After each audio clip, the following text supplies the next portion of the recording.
Oh, and I got to figure. Let's see. Got it.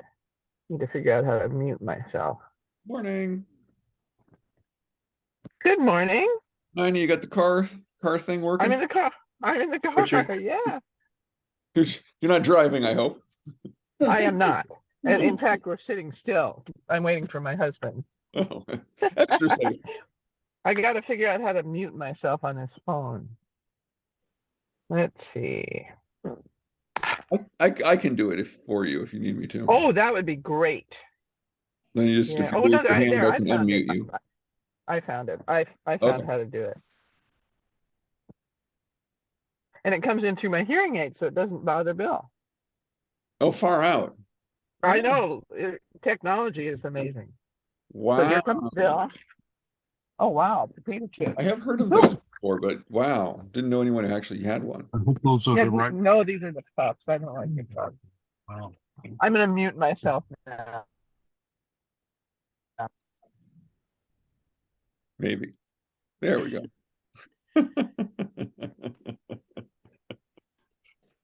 All righty.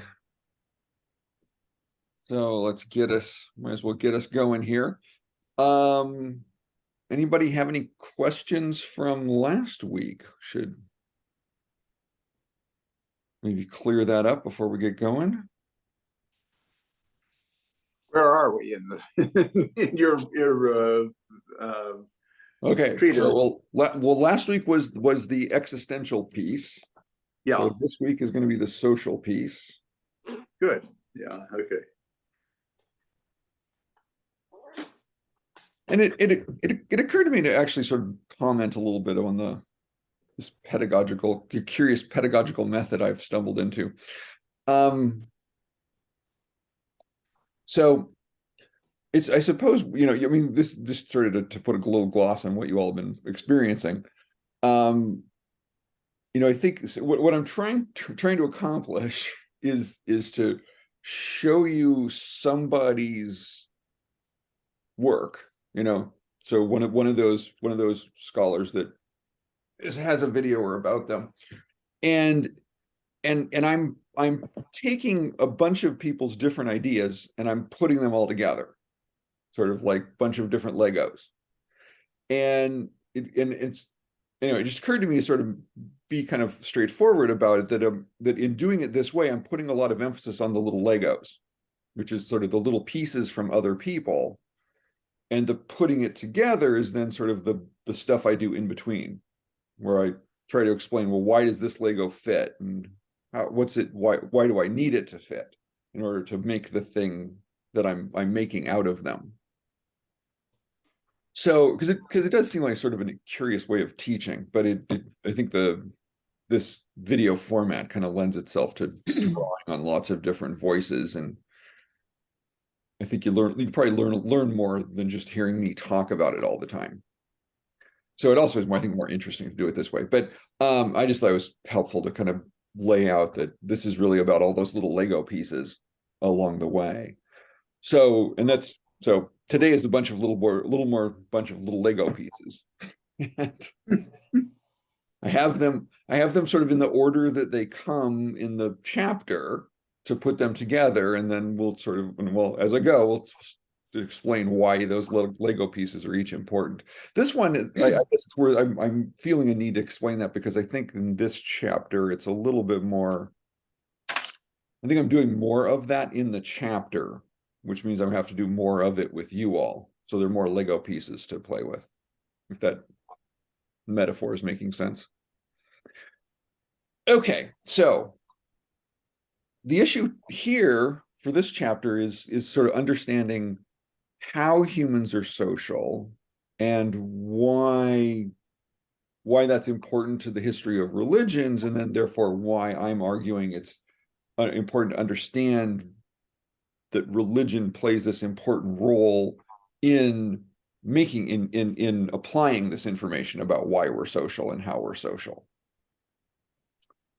Okay, but it starts with, well, and one other thing, just to be sort of, although I guess two points just to be sort of explicit about it. I think if you just sort of go with the assumption that I'm steering you towards, that humans are just a complicated kind of machine.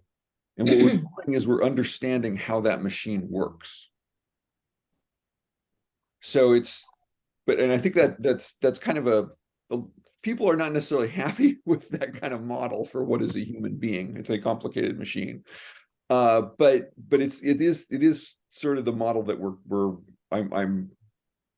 I've landed on by relying on Dennett's theories about consciousness. Now, here also, I think I might have given you all a false impression of Dennett.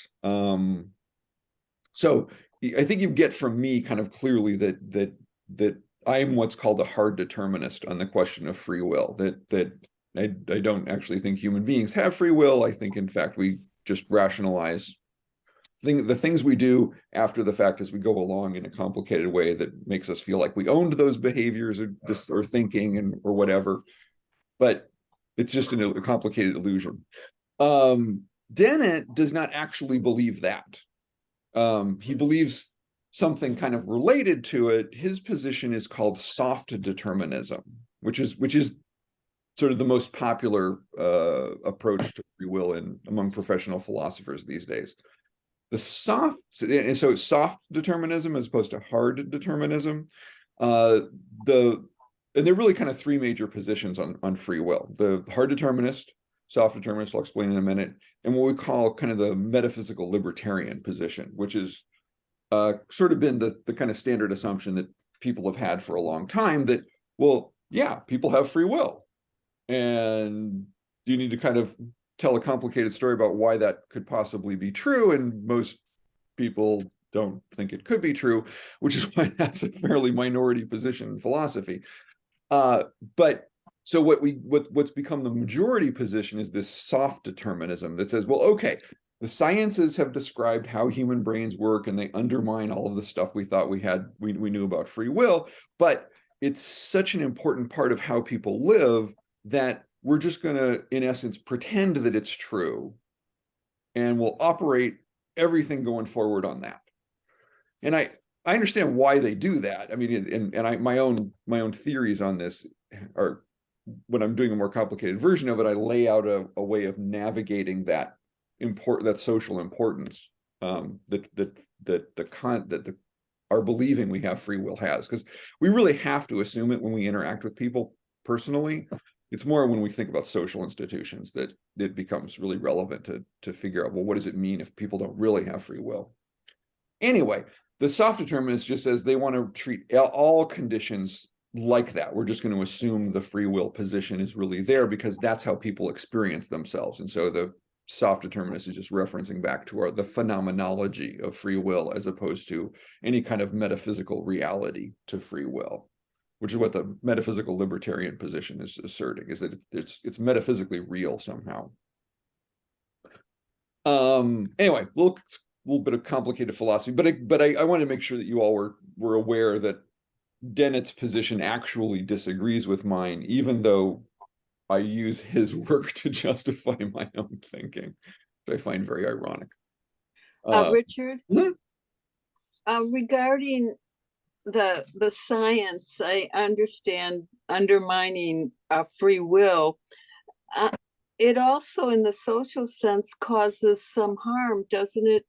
I mean, and I guess I'm thinking of gays and how some people view that as a choice, right? If free will, if you will, and it does a lot of harm. Mm-hmm. Oh, and think about the criminal justice system as this horrible moral disaster. Okay. How it treats people. It's so if we're just accepting it, yeah, all right. Yeah. So that's why it's an important question in society for society to navigate. But society has a very hard time with this one. So it really wants to be in denial, I think. Janet. So if we follow your hard determinism position, then how does religion fit into that? So if we're predetermined and biologically determined to have this propensity for these emotions and social cohesion and answering our questions, but if it's all not up to us, then why even rely on a religion to answer our questions if we're not really answering those questions? Actually, I think I'm going to deal with this more directly on our last class. Okay. When we get to the appendix that I wrote, because the point of that is actually to touch on some of this more complicated philosophy. But there's a fairly standard answer to that question, but I think I'll put it off until that class. Give me a hint. Professor's prerogative to say I'll answer the question later. Okay. It's a different chapter. Okay. So what we'll get going with is actually the first bit of science that started to really undermine people's thinking about free will. And that was a curious character named Phineas Gage. Have any of you heard of Phineas Gage? Okay. So this will be a little familiar. And if people could mute, that'd be great. Yeah, just in case, cut down on that extraneous noise. In 1848, Phineas Gage is working on a railroad in Cavendish. He's packing the powder down with the tamping iron, blowing up rocks. The charge detonates prematurely, and this tamping iron, this 3-foot 7-inch, 13.5-pound tamping iron, fires into Phineas Gage's head. It enters into his left cheek. It passes behind his left eye. It severs his optic nerve, and then comes out his forehead and lands 30 yards away. Phineas Gage is able to survive, having a 3-foot 7-inch bar shot transcranially through his head.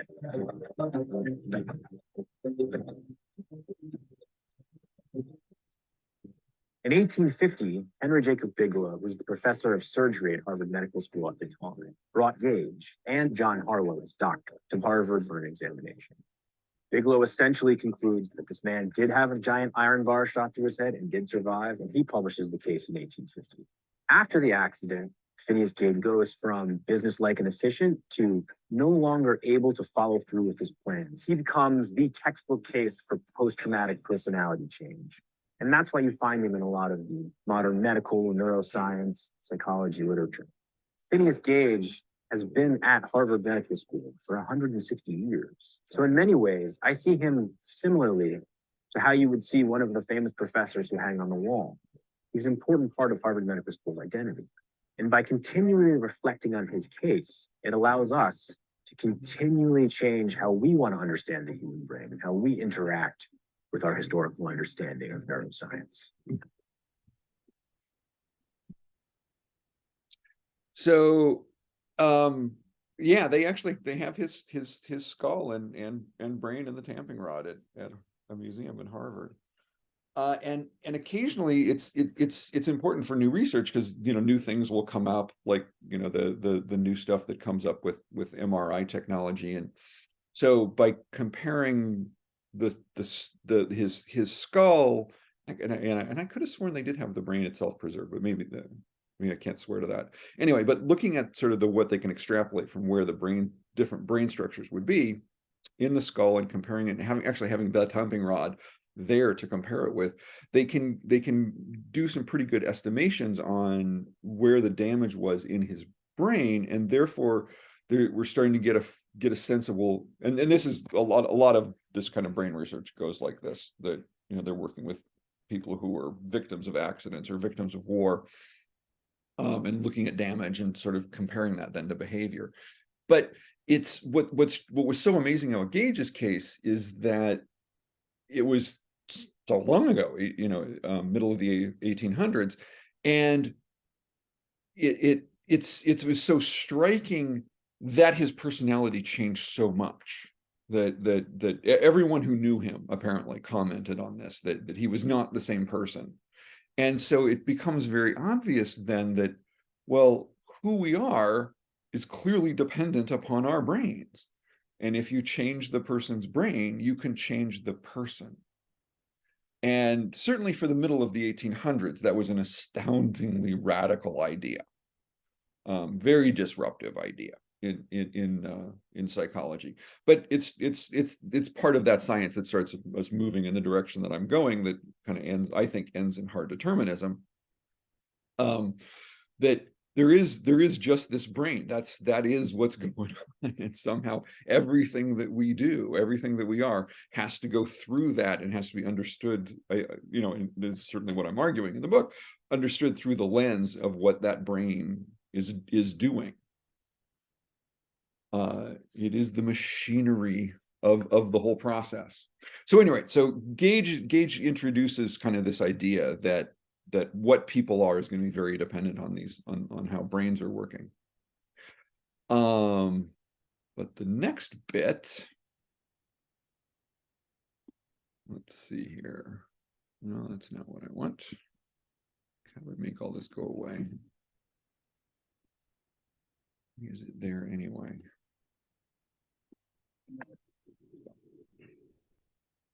Okay, all right. So the next bit, because the whole point of this chapter is really just to get at how human beings are social, wanted to revisit this guy, Dan Siegel, and he's going to talk a little bit. This is a little bit long, so I'm just going to sort of let him in. He does this kind of long introduction to what he calls interpersonal neurobiology. So we'll show you a little bit of that to get a feeling for it. But what he's getting at is that because of the complex ways that complexity of human sociality, there's a lot that psychologists can see that goes on below the level of our awareness, including how we relate to other people and exchange information with other people. And so that's what he means by interpersonal neurobiology. It's how our brains are interacting with each other in ways that we aren't necessarily tracking consciously. What do these terms have in common? What I'm going to do is start with an experiential exercise to allow you to feel a certain inner set of experiences. And then what we're going to do is explore what the fundamental process might be that ties all of those concepts together and how they might relate to yet another concept, which is the concept of well-being. So if you want to put your things down, what I'm going to do is just say a word and repeat it several times. And then I'll pause. I'll repeat another word several times, then pause, and then offer you some other suggestions, and then we'll explore what that was like. So for this exercise, all I'm inviting you to do is just let into awareness whatever arises as we go through this experience. Okay, so here we go. No. No. No. No. No. No. No.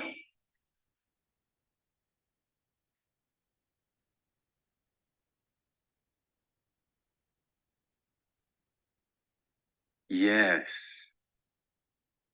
Yes. Yes. Yes. Yes. Yes. Yes.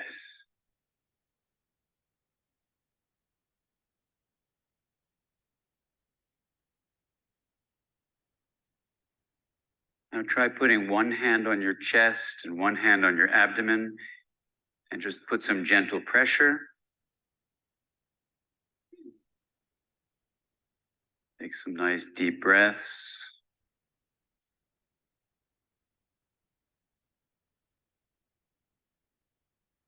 And now switch it out so the hand on your chest goes to your abdomen, the one on your abdomen goes to your chest. Nice deep breaths. And now put it whichever way feels most comforting for you.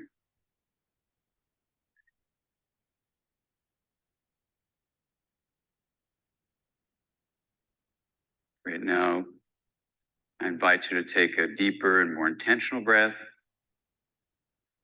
And then we'll just let this brief exercise come to a close. And you can leave your hands there if you like to. Let's just do a quick survey. How many of you felt it was comforting to actually put a hand on your chest and a hand on your abdomen? Raise your hands really high. Okay, so the majority of people. And how many of you who found it comforting found that the right hand on top was the most comforting? And how many were left hand on top people? Amazing. Okay, good. I've done this now with almost 18,000 people, and it's always the same. A quarter are lefties, 3/4 righties. Most people find it comforting. Someone can get a PhD figuring out why. No one knows why. But the point is, it can actually bring comfort to you. And the one subject that was studied, myself, we have some insights into what that does when it's comforting. Let's just go through what the no and yes felt like. When you heard the word no, just throw out some words. What did it feel out? Throw it out and I'll repeat it. Jarring, painful, constricting, isolating, stabbing, in the stomach. What was that over here? Stressful. Okay. So just remember those adjectives that we're talking about, how it felt. And then what did yes feel like?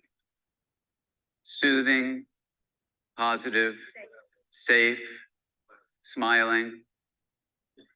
What's that? Open, warm. Okay. What's that? Welcoming. Okay. Peaceful. Very good. So the first take-home message from this very brief talk about something called interpersonal neurobiology, the interpersonal of that phrase is the idea that something happens between us that's very much related to what happens within us. That's the neurobiology part. And interpersonal neurobiology is a field that helps explore things like this exercise in ways we'll talk about in a few moments. But the first take-home message here is that human beings, in fact, as we heard from the presentation just before, especially Dr. Gilbert's slides of the brain, we have two fundamental states we can enter that we need to start our discussion with about compassion and empathy and kindness and all that. One is the state of being reactive, which is the no state. And reactivity is very different from the receptive state of yes. So just from an experiential point of view, what you felt. Okay, I think that you sort of get the idea of what he's up to there. So what I wanted you to see, right, is that part of what it is about being human is that you're connected. And you know what he's interested in is much more subtle examples of that than just that one. But that's a sort of good example of it, that in that interaction, just those one word, right, and the no turns inward, the yes turns outward, and that experience is something that sort of you're having with other people. Yeah, Richard, you know, the sound of his voice and the way he said no was very different than the way he said yes. I was Yeah. going to So- say the same thing. The cognitive part of the word no and the word yes, I think, was highly influenced by the way he pronounced them.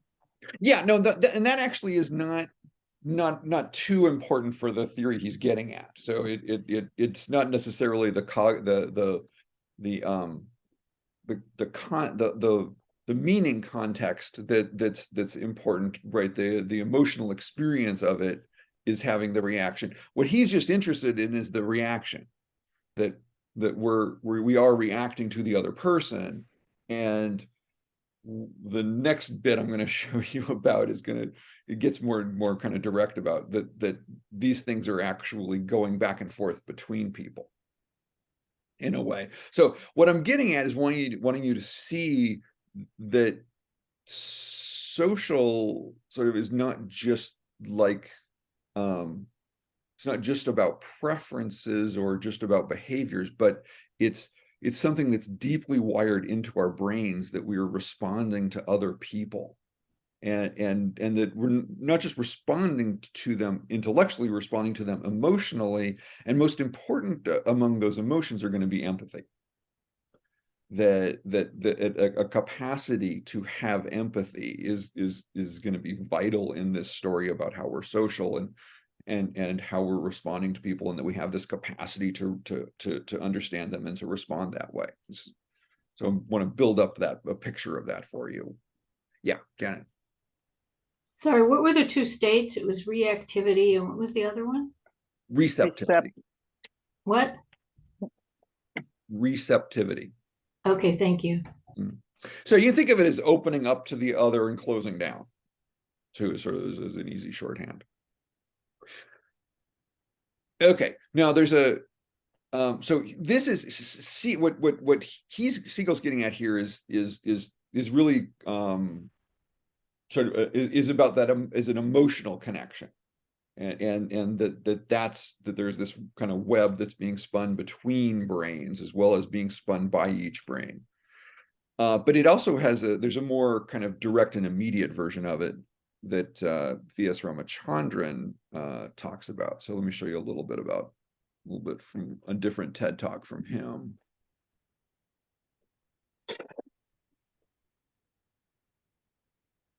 What we do research on at the University of California. Just think about this problem for a second. Here's a lump of flesh about 3 pounds, which you can hold in the palm of your hand, but it can contemplate the vastness of interstellar space. It can contemplate the meaning of infinity, ask questions about the meaning of its own existence, about the nature of God. And this is truly the most amazing thing in the world. It's the greatest mystery confronting human beings. We're wearing the same shirt. The brain, as you know, is made up of neurons. Looking at neurons here, there are 100 billion neurons in the adult human brain, and each neuron makes something like 1,000 to 10,000 contacts with other neurons in the brain. And based on this, people have calculated that the number of permutations and combinations of brain activity exceeds the number of elementary particles in the universe. So how do you go about studying the brain? One approach is to look at patients who had lesions in different parts of the brain and study changes in their behavior. This is what I spoke about in the last TED. Today, I'll talk about a different approach, which is to put electrodes in different parts of the brain and actually record the activity of individual nerve cells in the brain and sort of eavesdrop on the activity of nerve cells in the brain. Now, one recent discovery that has been made by researchers in Italy, in Parma, by Giacomo Rizzolatti and his colleagues, is a group of neurons called mirror neurons, which are in the front of the brain in the frontal lobes. Now, it turns out that a neuron. So that discovery is about 20 years old now. Neurons, which are called ordinary motor command neurons in the front of the brain, which have been known for over 50 years. These neurons will fire when a person performs a specific action. For example, if I do that and reach and grab an apple, a motor command neuron in the front of my brain will fire. If I reach out and pull an object, another neuron will fire, commanding me to pull that object. These are called motor command neurons that have been known for a long time. But what Rizzolatti found was a subset of these neurons, maybe about 20% of them, will also fire when I'm looking at somebody else performing the same action. So here's a neuron that fires when I reach and grab something, but it also fires when I watch Joe reaching and grabbing something. And this is truly astonishing because it's as though this neuron is adopting the other person's point of view. And it's also almost as though it's performing a virtual reality simulation of the other person's action. Now, what is the significance of these mirror neurons? For one thing, they must be involved in things like imitation and emulation, because to imitate a complex act requires my brain to adopt the other person's point of view. So this is important for imitation and emulation. Well, why is that important? Well, let's take a look at the next slide.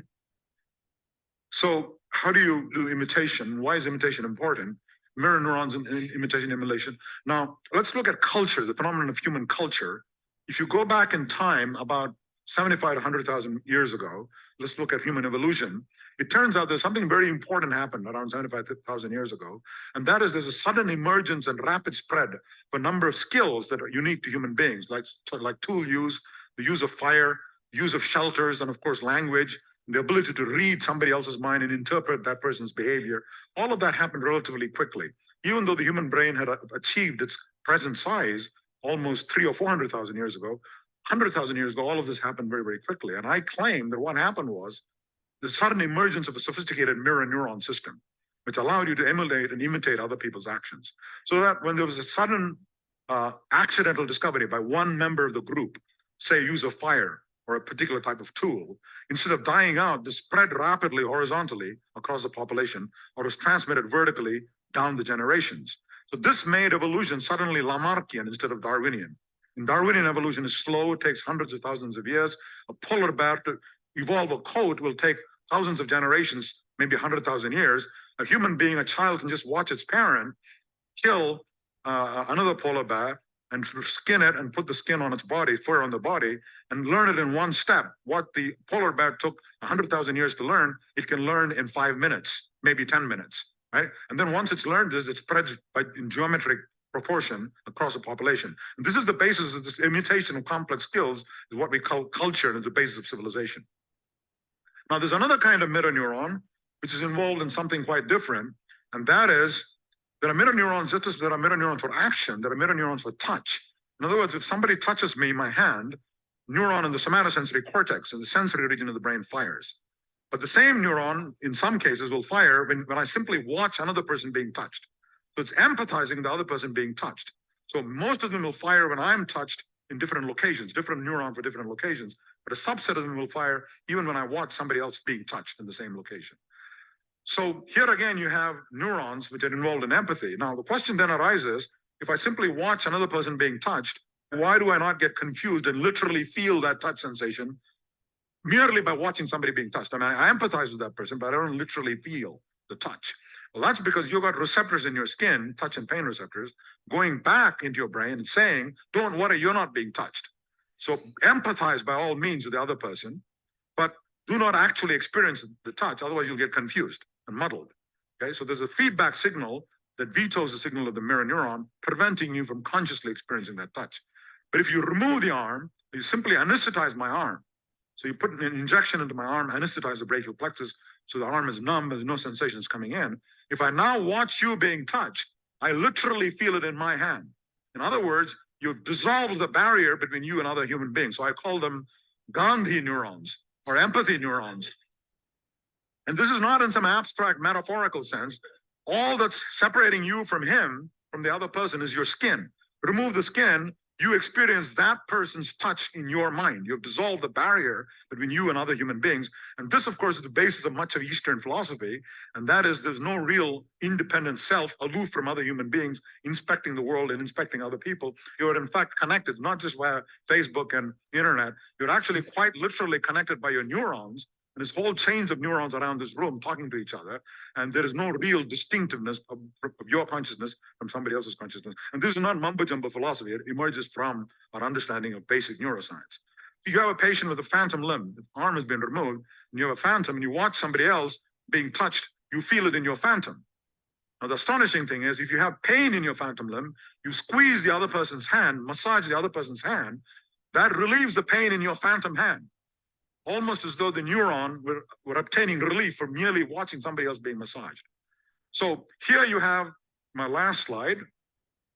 For the longest time, people have regarded science and humanities as being distinct. C.P. Snow spoke of the two cultures, science on the one hand, humanities on the other.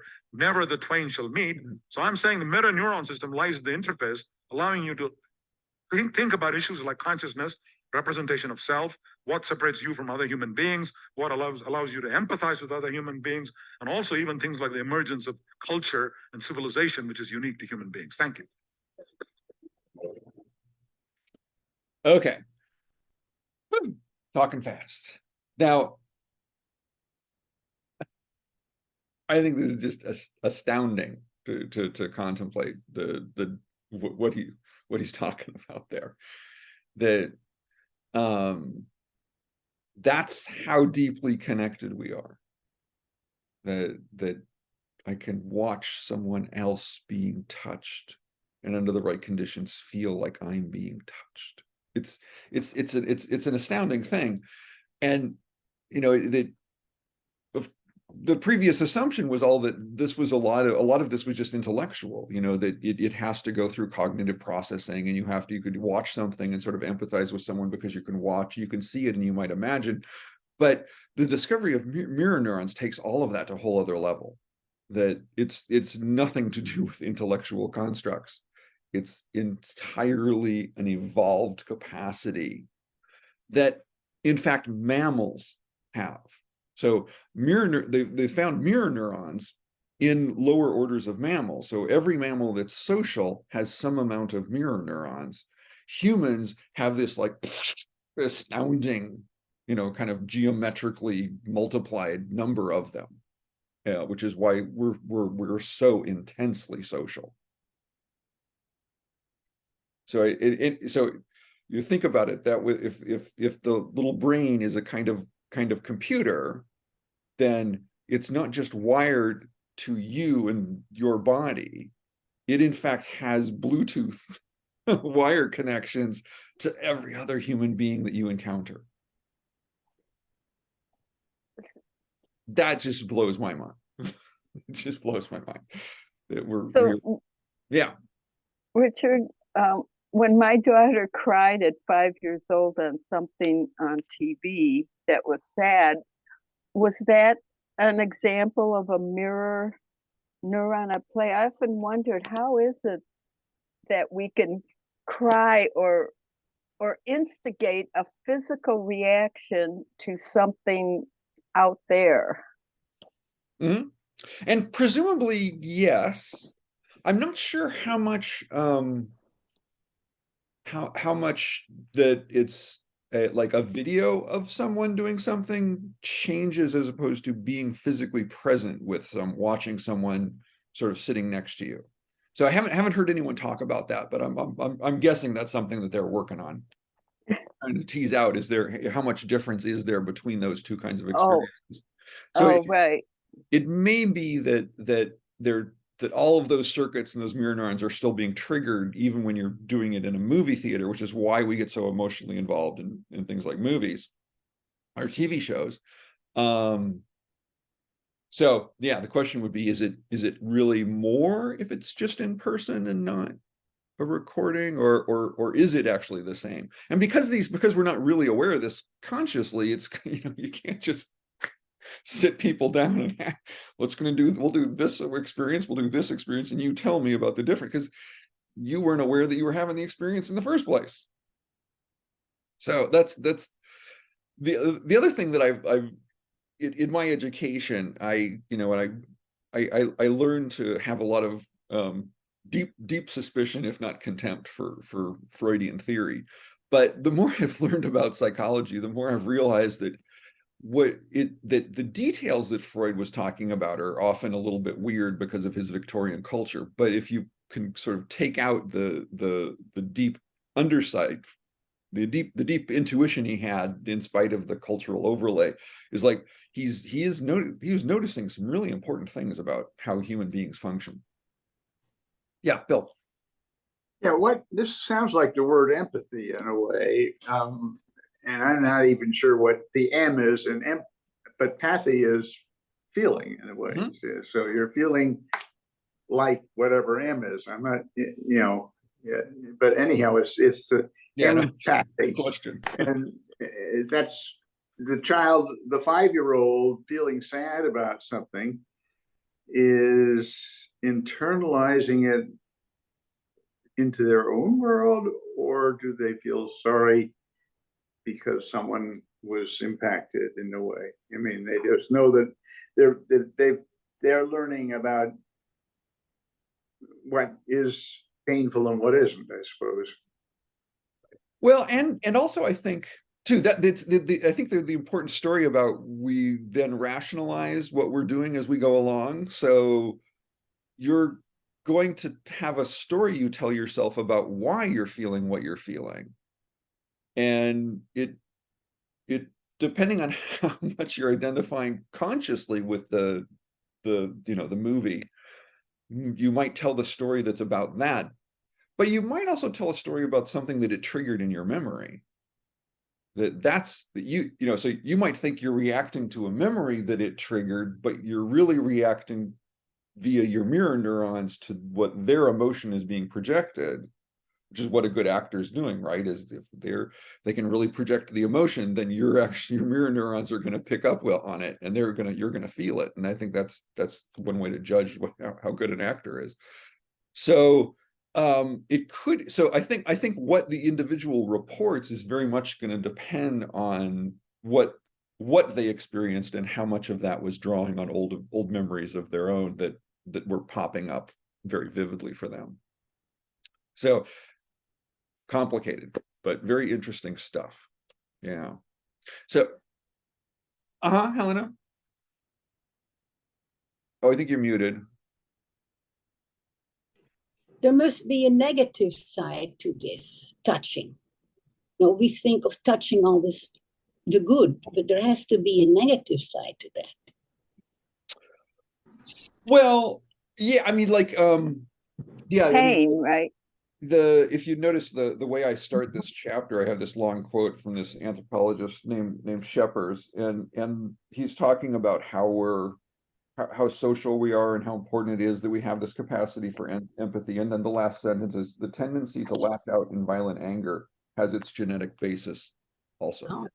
So, definitely all of, yeah, you could, there's a dark side if you turn it around in the right way to these, you could misuse these capacities. Yeah. So they're not all, we're not, to discover that humans are social is not to discover that we should all be, happy getting along, living in a paradise all the time. It's that social can also itself be misused to create things like racism and sexism, and so you get group identifications on one side and you're going to be hostile towards another group, and you've done that using all of these same circuits about identification. Janet? So if we're all, if that's in our DNA then, and we have a negative reaction, then how, or is it possible to adjust that based on what's considered acceptable behavior? So if we just say, what's in my DNA to flare out like this, I can't do anything about it. But to what extent can that be tailored if we have no free will? Oh, see, you're asking that same question again. It is in fact just a variation. Never mind. But we do use medication like for schizophrenia and depression. Yeah. It's not an extreme form of, and it's not technically antisocial, but we have used medication to alter behavior. Yeah, and Janet, the short answer to your question is that we respond to other people, and if other people are giving you negative feedback, that changes your behavior. So you don't have to invoke free will to have learning and behavior change. Okay, so let's see. We have there's some stuff in the book I wanted to pull out here occasionally. I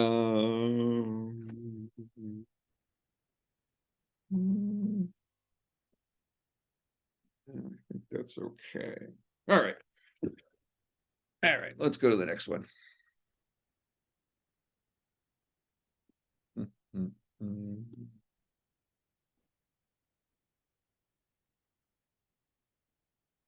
All right, so next I want to introduce you to Frans de Waal.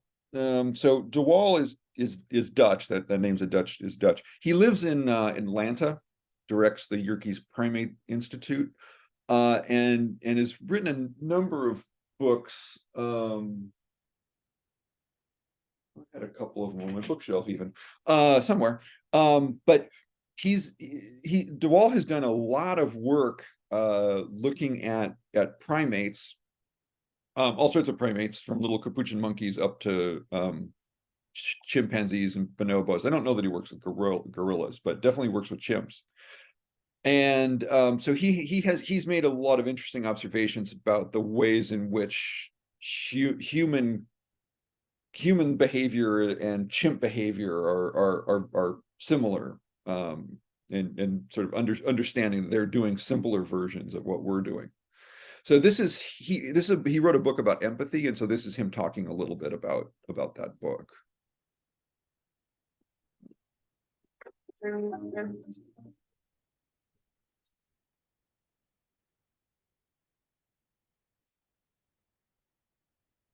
think the times are changing, at least in the US, the times are changing. So we are disillusioned with the stock market, obviously, and the competitive marketplace.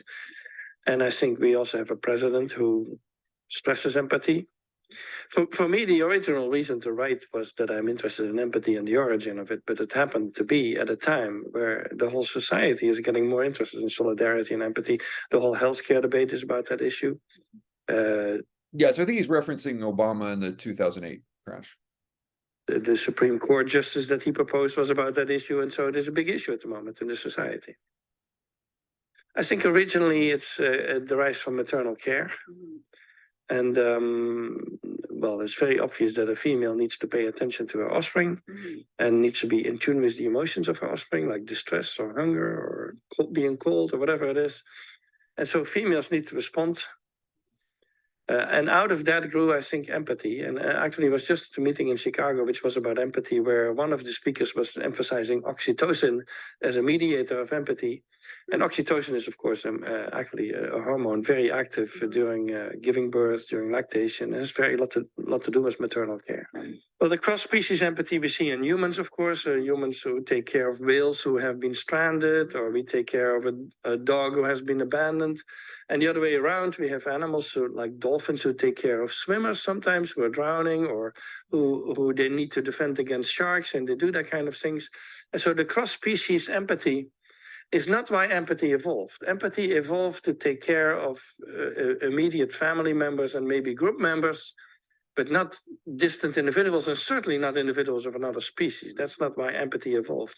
But once empathy exists, once you have that capacity, and there's good reasons why we have it, because we're cooperative animals, you're welcome to apply it to anything. And actually the mechanism is activated by other species. And that's what we see in animals, that's what we see in humans. Well, the thing that I'm reacting to strongly is conservatives, especially conservatives in the US, who try to present society as an imitation of nature. Like nature is a struggle for life. Nature is a nasty process of competition, and we need to mimic that in society. And I'm not convinced that nature is like that, first of all, and I'm not convinced that what nature does needs to be mimicked in society. And my argument would rather be that we have a lot of cooperative and empathic and nicer tendencies. And if that's part of human nature, then that needs to be represented in society as well. We need to build a society that has room for that, and not just is based on competition. It's of course not very prudent to do that, to be involved as a biologist in political affairs. On the other hand, since the entire ideologies in society who try to rely on biology, I feel a biologist need to speak out on this. And so if I meet people who say, well, the natural world is based on competition, obviously that means that we need to base our society on competition, then I feel as a biologist, I do have a task in saying, well, is your picture of the natural world actually correct? It's a social Darwinist picture, but the reason we call it social Darwinism is because it's not real Darwinism. Darwin himself didn't believe this way necessarily, and it came from a philosopher who lived in his time called Herb Spencer, who was the one who translated what he thinks happened in nature to what society should be doing. Well, the two things I would like people to take away from it is, first of all, that empathy is a very ancient, very general capacity that you, in one way or another, going to find in young children, in all sorts of animals. And it is not necessarily as highly developed in terms of intellect and intelligence in many of these species as it is in us, but the same sort of being in tune with others is present. And the second message I would like people to take away is that that has implications for society. If you know that we have these tendencies naturally, and that they have a very ancient evolutionary history, you better build a society that takes them into account. I'm not giving specific instructions of what that would mean for society, because that's a process that people have to figure out among themselves, politically and so on, but I'm saying you do need to take that into account. So he, the first book he wrote that attracted a lot of attention was, that's the one I'm looking for. Should have pulled it off the shelf. Nuts. Anyway, the book was called Good Natured, and he's really kind of it's taking this real run at the whole idea that people are bad somehow by nature, and so he's using this comparative analysis with other primates to show that's just nonsense. People can be destructive, but that's not an inherent part of being human. We're actually, in fact, what's inherent is this sociality, that we're inherently social. So Good Natured. It was a very interesting book. I haven't, this newer one I haven't actually read. So we're not just, so there's Lego pieces, right? It's not just that we're hardwired to be social, and that these mirror neurons now are doing that via wireless communication. I like that we have Bluetooth. I just can't amuse myself sometimes. It's not just that we have this emotional Bluetooth with each other, but the whole evolution of primates is just a gradual intensification of all of these social processes. And so the one that, and which really comes through in de Waal's work, was that all of these things that we see in humans, you see sort of tampered down, milder versions of them as you go to simpler and simpler forms of primates. And then, in fact, you can put together that there are some other mammals than primates that also are going to share these capacities. In fact, learned this even before the days of mirror neurons, but there is a biological definition of cute, because it's common to mammals. All mammal babies have a larger head to body ratio than adults, and a larger eye to head ratio than adults. And so every mammal can look at a different species of mammal and its baby and will respond, "Oh, that's cute." Now, of course, if you're the right kind of mammal, like a tiger, you don't care so much. Cute's just extra tasty, but it's still, it's still there. It's every mammal has cuteness, and so every mammal is wired to respond. Every adult mammal is wired to, at some level, to respond to that kind of cuteness. So anyway, intensely social, wired to be social. We evolved different ways of being social. We need to be social.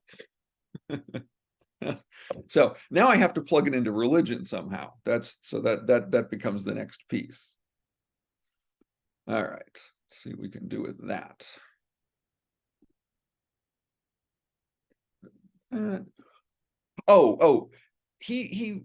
I think I mentioned this in the book. In his work, he developed this interesting triangle. He talks about empathy and how if you maximize it, you go from just sort of this automatic caring about your own behaviors to kind of caring about everything in the world. Just an interesting model. Anyway, Bill, you have your hand up. Bill? Uh-oh. Bill, did you have a question? Why is it not hearing me? Okay. Anyway, all right, let's see. So how are we doing on time? Oh, just half an hour.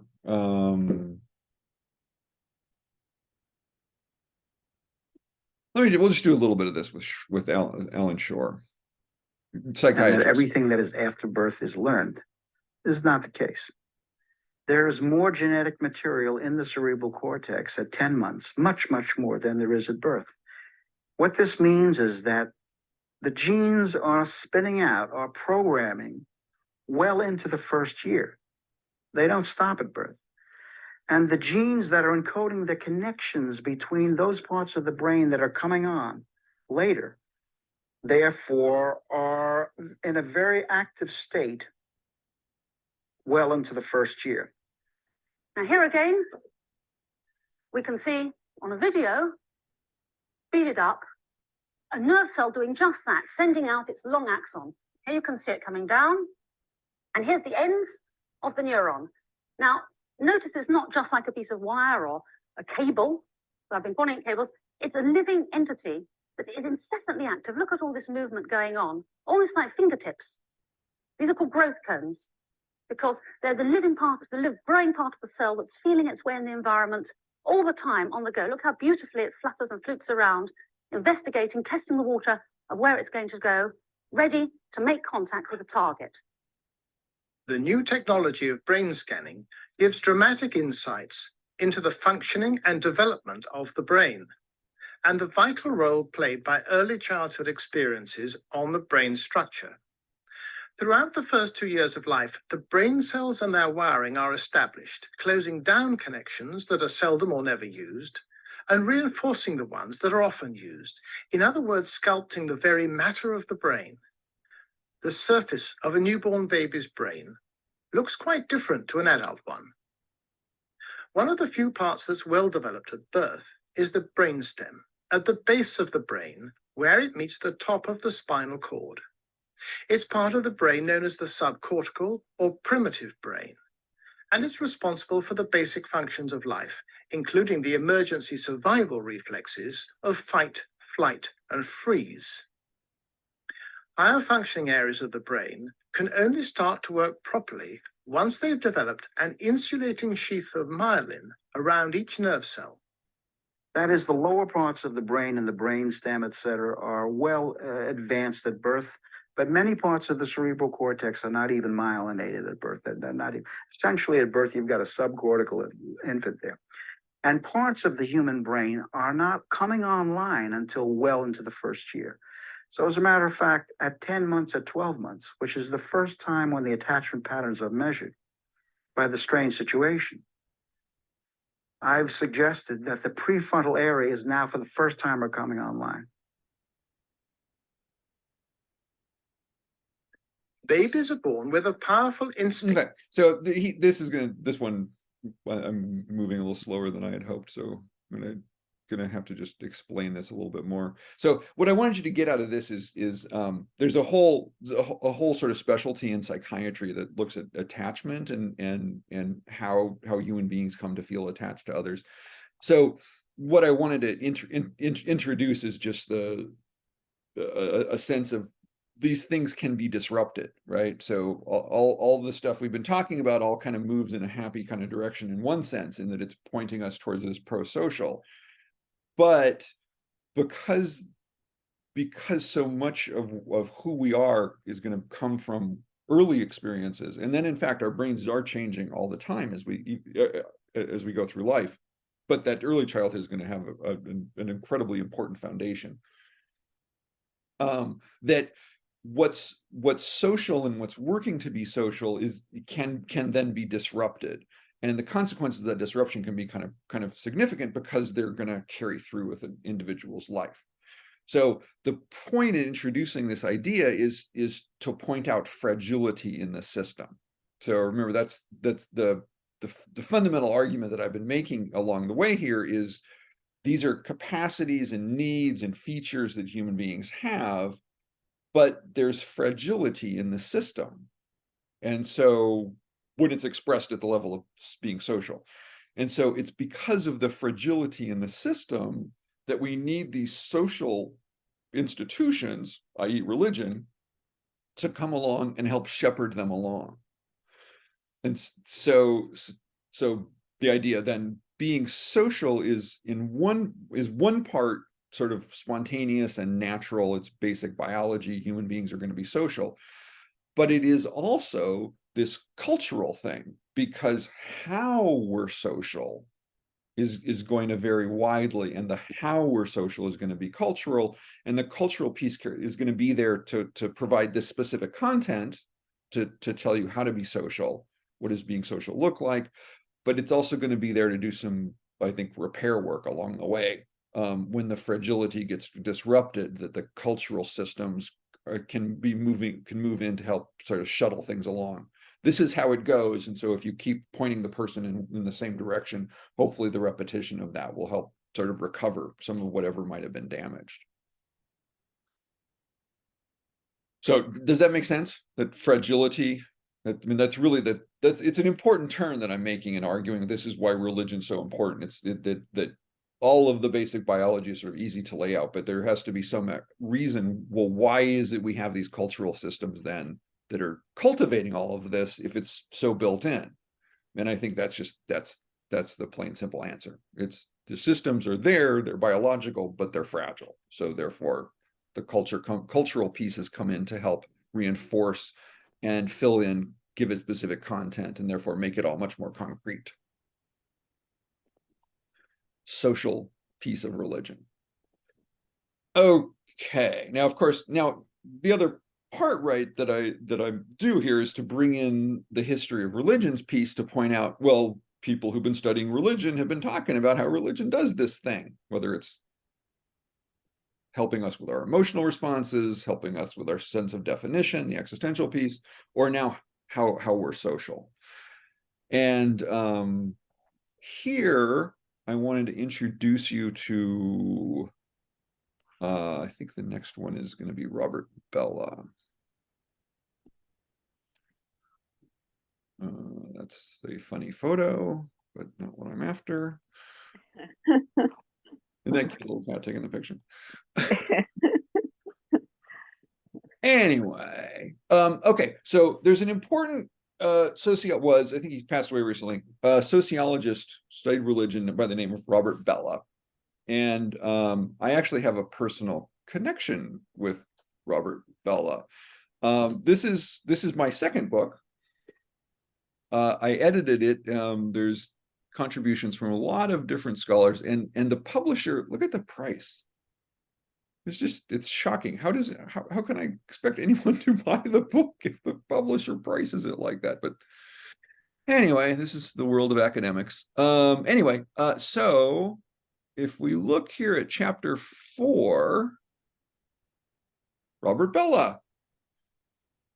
When I was putting this book together, and it is, as the title implies, reasonable perspectives on religion. I'm trying to collect a whole bunch of people who are arguing non-kind of fundamentalist approaches to religion. Some of them were people I knew, friends of mine, people I knew from school. David Ray Griffin was, I've introduced some of you to him before. He was a professor at Claremont, where I did my PhD. Paul Herrick is a local Seattleite, a friend of mine.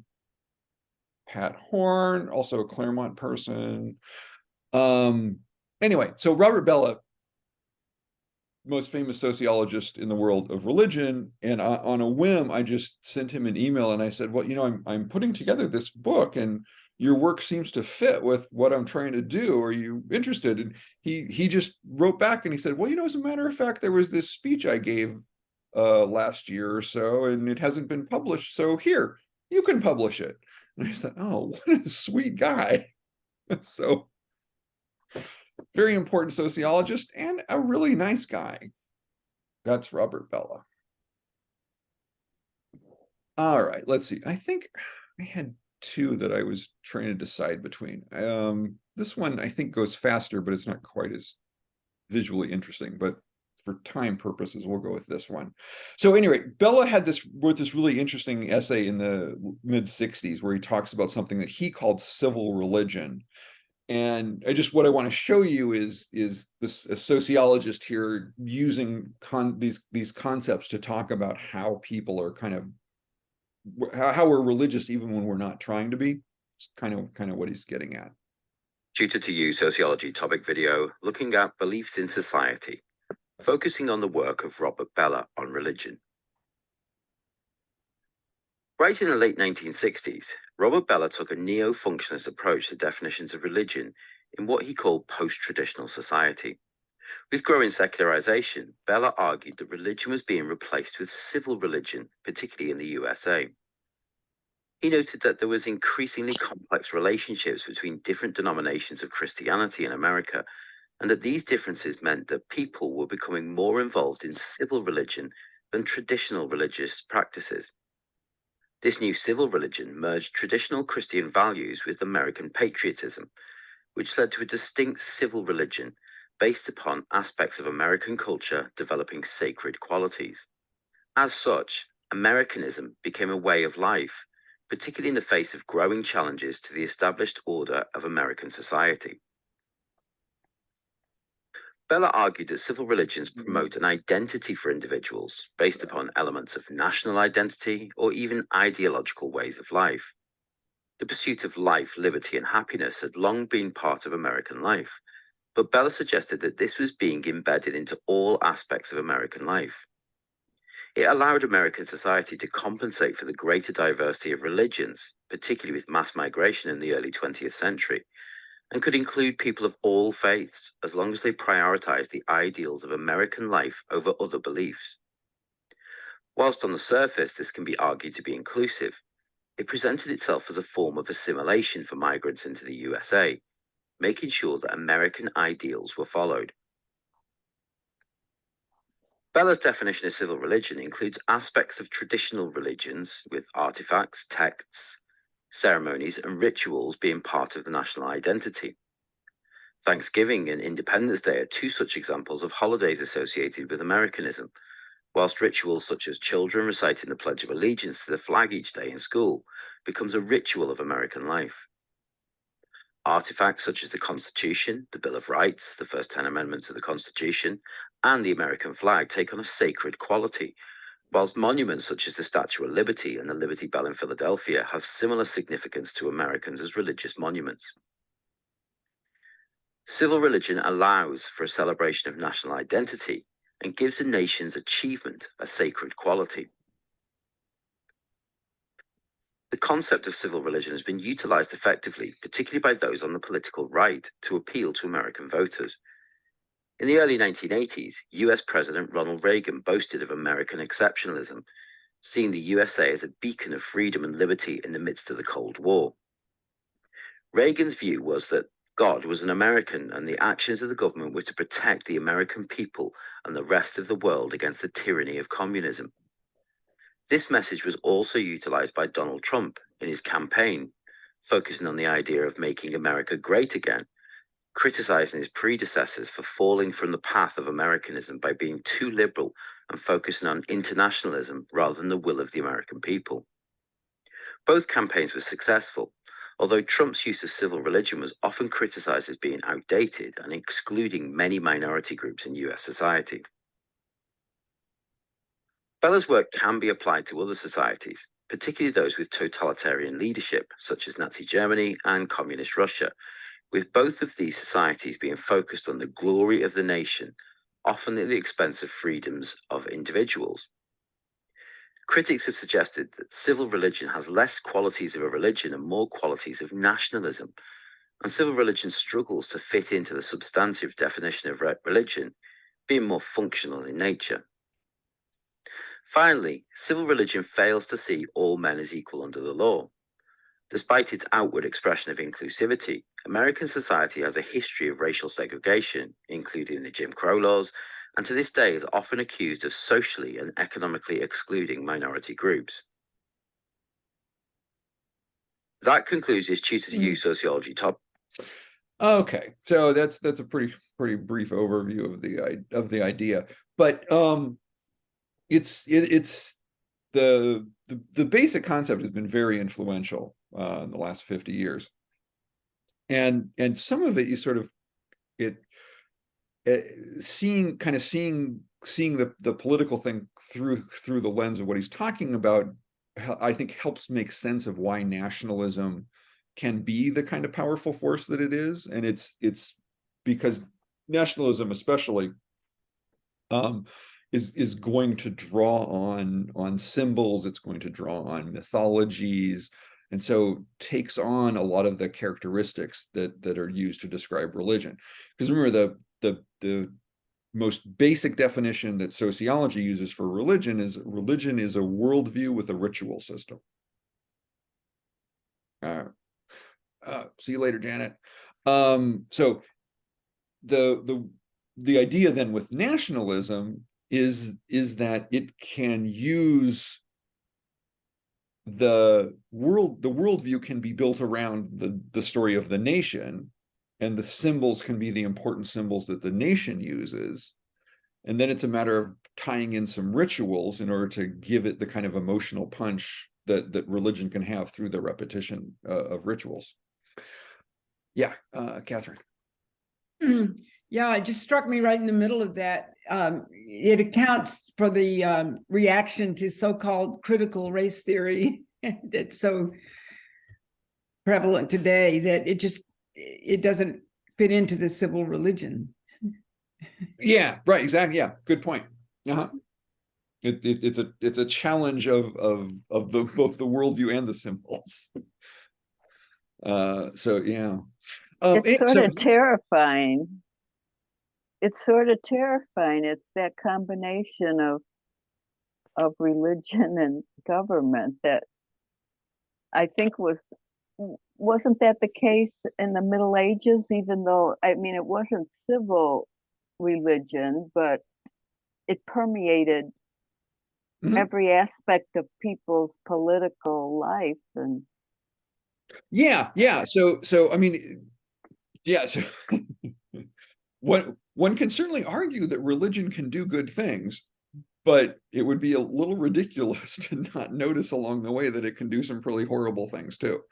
And the reason that it could do good or bad in with any kind of magnitude is I think these phenomenon that we're talking about, that because of the ways that religion is very deeply, it could become a tool that really motivates, very noble behavior, very altruistic behavior, and organizes it, or it can organize exactly the opposite, very selfish, very arrogant behaviors, violent behaviors. So yeah, you can get Gandhi, or you can get the Crusades, and they're both coming out of religion. Bill? What about the concept of the Good Samaritan, which we see in some religions and perhaps not exactly interpreted the same in others? So is that, it's not uniform, I think, in all religions, but I don't know, and nor maybe in a very competitive society, Well, the basic idea, right? The Samaritans are very similar to the Israelites, and so the idea that they have this conflict is in part like, brothers not getting along, like Norwegians and Swedes, tell these horrible jokes about each other, but from the outside they're the same people. We can't tell the difference. So what this in the story, Jesus is kind of he's making the same point. Well, here are these people that we tell these bad stories about, but here's an example of one of them being very decent, in contrast to people who are like us, who were not being very decent. So decency doesn't depend on nationality. So it's a very anti-nationalist story. Is really, I think, what I would think is sort of the central point that we're supposed to get from it. He's trying to disrupt the nationalism that was inherent in that Judean temple society, and how it looked at the other of the Samaritan. Richard, I think that the religions have become so political. They're no longer what they used to be. They help one another and give one another comfort. It's who has the power. It's no longer attractive. It's scary. Well, I mean, it's very obvious true, but in some sense that's always been true, because you really have to get to the modern period to even get people to be able to think of politics and religion as separate categories. And then, of course, with the American Revolution, we're being very dramatic about separating them, because the Church of England is the church that's backing up the crown, and we're rejecting the crown. And so in rejecting the crown, we're going to reject the authority of the Church of England over all life. And so we're going to have that separation. But yeah, I'm so like, Middle Ages or even ancient world, it's the political authorities, the religious authorities are very often the same thing. What I think is important to keep in mind is that and here's my Marxism coming through, is that religion has also always had class struggle in it.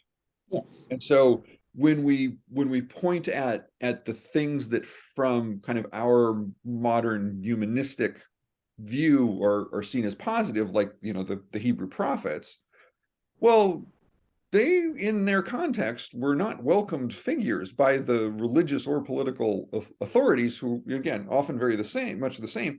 They're coming out of that religious tradition, but they're challenging those authorities. So there you see the conflict between, is the religion going to be serving everyone, noticing the poor, or is the religion really just going to be about preserving the interests of the rich?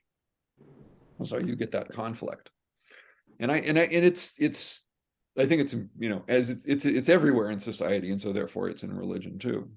But often I think people don't want to see religion that way for some reason, but it's there in the deep history. One kind of interesting aside of that there are, when you look through the Hebrew Bible, there are parts where there are stories about priests criticizing the king for not doing things right, or other priests. And what that's really about is there were these two big groups in different sort of schools of priesthood in ancient Israel. One's called Mushite and one's called Aaronid. And the Aaronid priests were the ones in the city in Jerusalem. They were close to the temple, and the Mushite priests were in the countryside and close to the people. And so if the king was respecting the Mushite priests, then he was giving them more free reign to act, which also meant that people were doing sacrifices locally, which keeps resources locally, because if you're doing sacrifices in the temple, that actually costs money. The priesthood in the temple makes money from people doing sacrifices there. So those two groups of priests are actually having a class struggle over which way are you supposed to do the sacrifices. Are you supposed to do it in a way that enriches the Aaronid priests in the city, or are you going to do it in a way that keeps resources local and helps the Mushite priests, the country priests? So it's, and what you see in the text is generally the Aaronid priest point of view. And so if you don't realize what they're criticizing, that what they're criticizing is actually an element of popular class resistance to their power, then they seem very high and mighty, but it's actually astoundingly self-serving what they're doing. So it's that class struggle's always been there. And even today we have the city rural viewpoint of the world in contrast often. Oh yeah. That's a big divide in we also too, that seems new to us, but it's not new at all. But it's also, sorry, it's also interesting that the socialist countries are not really very religious. Right. Now, like as he's pointing out, the religion leaves that those kind of thinking. It becomes socialism. We share things. But but the Soviets, and this is sort of what he's referring to as totalitarian, which I don't think is really the point. But the Soviets did, very intentionally try to create symbols for the state and rituals for the state. And they're not doing it because they know Bella. They're doing it because that's just what people did, right? The king would have ceremonies, and so the socialist states are noticing, well, if we're going to have some cohesion, the state still has to have some cohesion. We need some amount of nationalism, even if the official ideology of the state is internationalist, in this, like the Soviet Union's. And depending on the leader, of course, Stalin being much more nationalist, Stalin had a much stronger interest in trying to create strong Soviet, mostly Russian, cohesion. And so he wants symbols to do that. Great monuments get built, things like that. So I think Bella, kind of helps us understand that aspect of how governments like to behave, and where on the surface they're just sort of mimicking something that they've seen before, but when you look at it kind of sociologically, they're mimicking things that are there for a reason, that have social functions, and so by taking them up, they're borrowing those social functions. National anthems, things like that. Okay, and then you know, kind of each of the chapters I end with what really amounts to kind of a theological kind of take on the idea. In this chapter, it's via Gandhi. So let's see here. And actually, I was going to just tell you a little bit about Gandhi, but to start, I thought I'd show you him.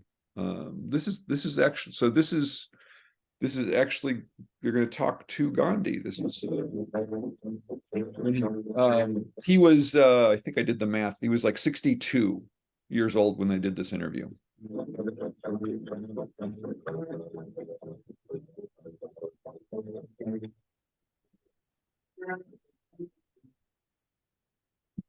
Boy, I haven't seen you since I was sitting. Boy, that's right. I said, oh, let's say, is Mahatma here, Gita here today? Yes, he's here today. How do you think his chances? Is there any chance of getting a little talking picture of him? We got all our sound equipment. Talking picture? Yeah, get all the sound equipment right here in the first. Bring the stuff in, Anthony. Right in here. Hurry up, unload it now. You want a talkie of him? Yeah, we want to get a talkie of him. Well, Mr. Stanley is one of the most difficult subjects in the world for talkie. He has a very feeble voice. Moreover, he has a very deep prejudice against being photographed at all.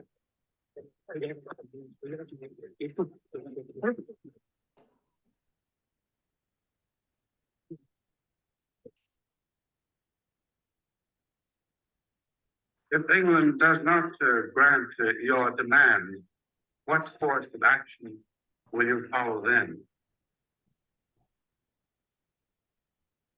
Of course, civil disobedience and all other stages of the theater are always at our disposal, but whether you resort to use this weapon immediately or what other steps we shall take, I cannot judge at present. If England grants your demands, Mr. Gandhi, do you intend to have complete prohibition in the new Indian states? Oh, yes. Absolute prohibition, absolutely. And do you intend also, if India wins its independence, to abolish child marriages? I should very much like to, even before. Do you expect England this time will give India full self-government? That also is more than I can say.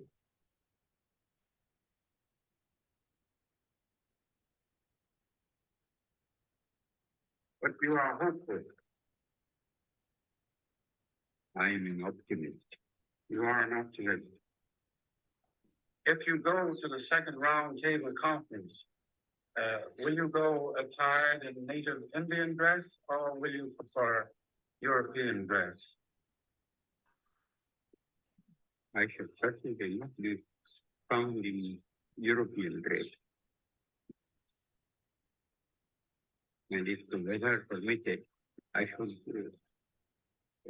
present myself exactly as I am today. Yes. And if the King of England invited you to dinner at Buckingham Palace, you would go in your customary Indian dress. In any other place, yes, I should be most discourteous to him. Because I should be artificial. If England does not grant your demands. Okay, he doesn't actually talk about what I wanted him to talk about, but since this is all just the political stuff that the BBC was interested in at the time, I just thought it's just nice to see him in his own, hear him in his own voice. It's just, and it is so remarkable that this one little guy wearing a loincloth took on the British Empire and won. He was an astounding person. Well, almost asking him about dress seems so superficial. God, if I was interviewing Gandhi, that would be the last Right, thing I'd right. want to know. Yeah, what if it's the BBC, you know? Pomp and ceremony, got to dress up for the king. Oh, this. Yeah. So anyway, so what I do with Gandhi in the chapter is just to just talk about the way he talks about love. That I think there's a very important sense in which what Gandhi was trying to do and trying to talk about in terms of human ideals is very much kind of a humanistic maximizing of the things we discovered about the neuroscience of being social. And one of the things that I didn't emphasize along the way is that human beings function best in mutually supportive, respectful relationships. So hierarchies are sort of unnatural to us. And what Gandhi certainly advocated was very much a universal version of human love and human compassion and empathy. And so, and I think there's a good argument to be made that the biology says that's precisely what's normal, natural, and healthy for human beings to do. And Gandhi also had a very interesting ecumenical way of putting it, because he was very committed to his Hinduism. But at the same time, he was equally passionate that whoever you are and wherever you are, you should be passionate about your religion. And he wasn't suggesting that you should be a Hindu. He just wanted you to take your religion seriously, whatever it was, and to see the deep humane values in it that are really a part of all of the world religions today.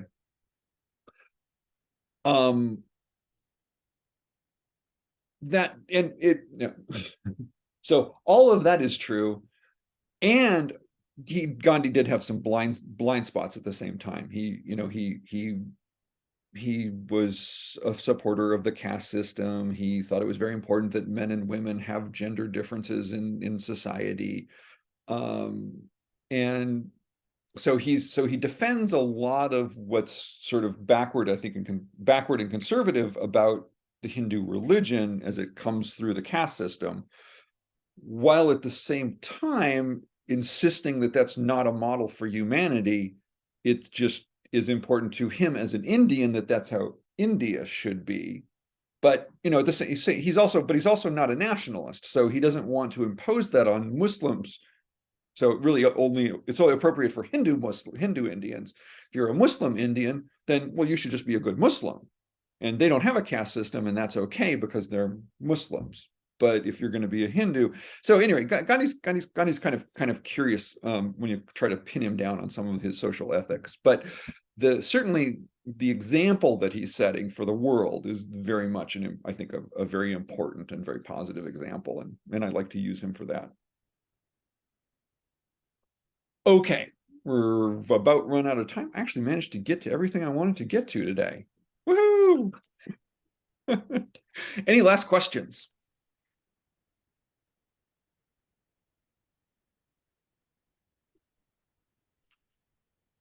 Oh, Helena, you're muted. You haven't mentioned experience in this, right? We all have an individual experience. And that is how we get our empathy or our love. So it depends an awful lot on our thinking of what we experienced in life. Right. Mm-hmm. So, thus the fragility. Yeah. Thus it's fragile. Yeah. So how can we, I suppose religion tries to give that a good experience, but there is just as many examples that are really bad. Yeah. I mean, Hitler would not have been able to do what he did if the people hadn't been religious. You can make people into a compound and a belief system. You have to stay individual and you have to stay questioning. Yep. And I don't think that's really in our in this country and in many countries. You don't question, you accept. Yeah. Yeah. And that's a danger. Yeah, and yeah, and good religion going forward would definitely challenge all of that rather than try and reinforce it. That's the struggle. Yeah, which way is it going to go? Because religion can do both. It can be very oppressive, or it can be liberating. Catherine. Yeah, this is all my life I've heard, growing up in the South, I always heard of the Free Will Baptist Church, but I never explored that. I never knew how that was different from other Baptists, or I don't know, in your study of religions, whether you've ever examined that denomination and how it fits into what you've been talking about today, if at all. No, it's not something I don't recall having heard of. A Free Will Baptist? Yeah. Oh, okay. Yeah, Maybe I'll have to do my own research. Just Googling real quick, see what I can find out. Group of general Baptist denominations that teach free grace, free salvation, and free will. Huh. So it sounds actually like it starts out as kind of a liberal movement in the Baptist church, since it's emphasizing kind of universality and free grace. Huh. Yeah, interesting. Yeah, see, I'm not a church historian, so there's a lot of little details about Christian church history that I didn't hear about. Interesting though. Okay, but it's kind of curious then that they're emphasizing free will, probably as in doing good, because the Protestant denominations don't emphasize good works as much as the Catholics do. That would be kind of a liberal innovation if that's what I'm seeing here. Okay, thank you. Alrighty then. All right, see you next very week. much. We'll Thank you. 4 weeks. See you next week. Thank you. Thank you.